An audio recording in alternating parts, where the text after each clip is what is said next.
Iwa was driving back from a long journey. She lived alone in a small town on the edge of a dense forest in rural America. After an exhausting workday, all she wanted was to get home and sleep. The roads were deserted at this hour. Only an occasional truck or distant headlights broke the stillness of the night. The radio played soft music, and outside the wind howled through the trees. The clock on the dashboard read 3:12 a.m. As she drove along the isolated highway, her car's headlights flickered once, twice, and then went completely dark. At the same moment, the engine sputtered and stalled. The car rolled to a stop. Iwa gripped the steering wheel tightly. "No, no, not now," she muttered. She turned the key, but the engine wouldn't start. She tried again and again. Nothing. The car was completely dead. She looked out into the night. The surrounding woods were pitch black, and the only sign of life was an old abandoned phone booth standing near the road. Maybe, just maybe, it still worked. Taking a deep breath, she opened the door and stepped out. That's when she heard it, a faint rustling sound, coming from behind her. Heart pounding, she turned back to the car. Her breath caught in her throat. There was a handprint on the back window, a fresh one, but she was alone. Iwa's hands trembled as she slowly stepped back.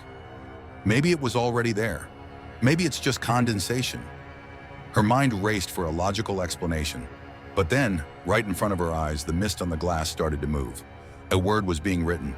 "Come to me." A chill ran down her spine. She stumbled backward, her eyes darting toward the road. That's when she saw it. A figure stood at the tree line, watching her. Tall, thin, motionless. Its face was hidden in the darkness, but she could feel its gaze. Iwa felt like her body was frozen in place. Her pulse pounded in her ears. Then the figure took a step forward. No sound, no crunching leaves, just movement. She panicked and lunged back into her car, slamming the door shut and locking it. She jammed the key into the ignition, her hands shaking. "Come on, start!" The engine remained silent. She dared to glance at the rearview mirror. The figure was gone. She let out a shaky breath. Maybe she imagined it. Maybe. Her thoughts cut off as her eyes drifted forward. The figure was now standing right in front of her car. Iwa screamed. Without thinking, she threw open the door and ran into the woods. Branches scratched her arms. Mud swallowed her feet. She could hear something behind her. Footsteps, following her. She didn't dare look back. She ran blindly through the darkness, crashing through underbrush. The sound of something or someone chasing her grew closer.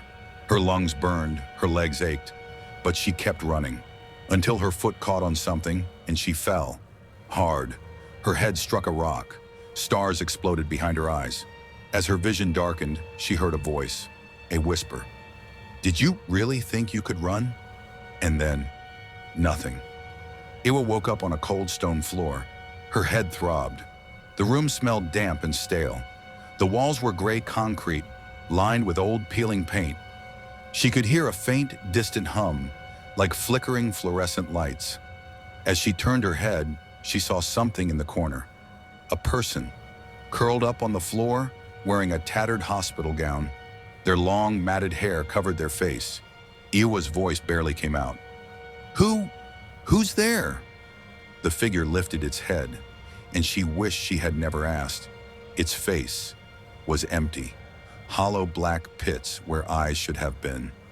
A mouth stretched into an unnatural, twisted grin. And then it screamed.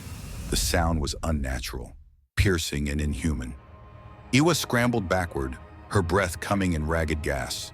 Then hands, cold, strong hands gripping her wrists. A voice whispered in her ear, "You forgot me, but I never forgot you." Iwa opened her mouth to scream, and everything went black. She woke up staring at a white ceiling. For a moment, she couldn't remember where she was. But then, she saw the padded walls, the metal-barred window, the heavy door. She looked down. Leather straps bound her wrist to the bed. Her breath quickened.